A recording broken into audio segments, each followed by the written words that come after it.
ગુજરાતનું રાજકારણ વારંવાર ગરમાઈ રહ્યું છે ત્યારે ફરી એકવાર જે છે તે રાજકારણમાં ગરમાવો જોવા મળી રહ્યો છે। નર્મદા જિલ્લાની અંદર જે છે તે કલેક્ટર કચેરી ખાતે મીટિંગ આયોજિત કરવામાં આવી હતી, જેમાં જિલ્લાના તમામ ધારાસભ્યો સાંસદ સભ્યોએ હાજરી આપી હતી અને અનેક માંગો કરવામાં આવી હતી, જેને લઈ હવે ચેતર વસાવાએ આકરા પ્રહારો કર્યા છે। ચેતર વસાવાનું શું કહેવું છે સૌપ્રથમ તે સાંભળી લઈએ।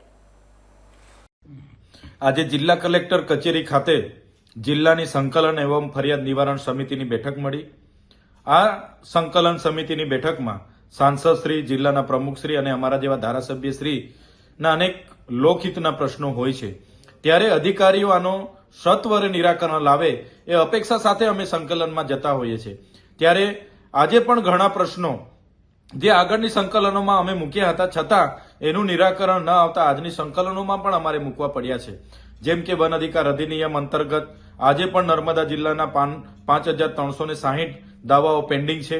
નર્મદા જિલ્લામાં ઘણા એવા ડામરના રસ્તાની કામગીરી ચાલુ હતી, બ્રિજની કામગીરી ચાલુ હતી, વન વિભાગ દ્વારા એમને અટકાવી દેવામાં આવ્યા છે, એમના સાધનો જમા લેવામાં આવ્યા છે, ત્યારે એને પણ સત્વરે ચાલુ કરવામાં આવે જેથી કરીને લોકોને હાલાકી ન પડે એની રજૂઆત આજે મેં કરી છે।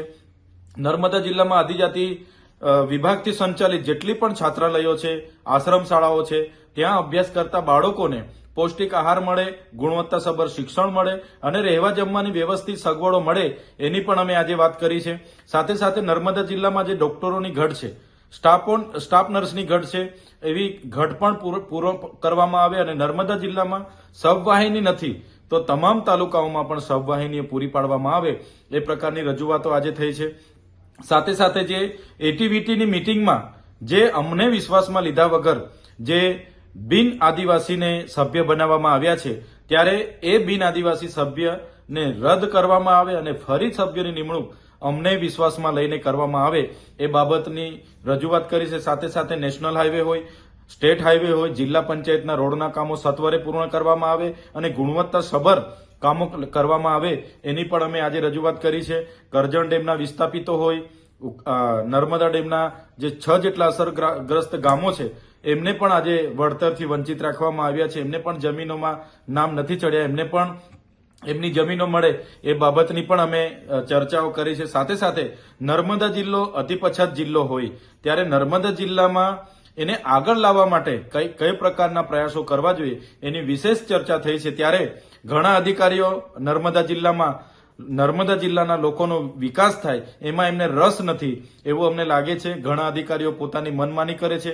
આજે પણ કેટલાક અધિકારીઓ ગેરહાજર હતા અને કેટલાક અધિકારીઓ સંકલનમાં કોરમ પૂરું કરવા આવતા હોય એવું અમને લાગે છે।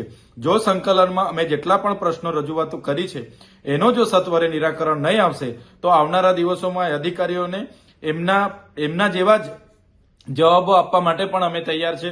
એમની સામે સરકારને પણ ધ્યાન દોરીશું અને પછી પણ અમારા પ્રશ્નોનું નિરાકરણ અધિકારીઓ નથી લાવતા તો આવનારા દિવસોમાં એમની સામે પણ અમે મોરચો માંડીશું।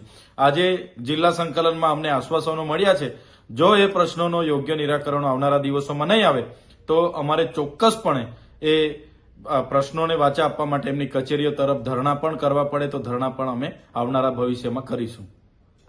કલેક્ટર કચેરી ખાતે આયોજિત મીટિંગની અંદર ધારાસભ્યો દ્વારા અનેક માંગણીઓ કરવામાં આવી છે, જેમાં ખાસ કરી અને નર્મદા જિલ્લાની અંદર નાના તાલુકાઓની અંદર સબવાહિનીની વ્યવસ્થા કરવા માટે પણ માંગણી કરવામાં આવી ગઈ છે। આવી નાની પ્રાથમિક સુવિધાઓને લઈને પણ હાલ જે છે તે માંગણી કરવામાં આવી રહી છે।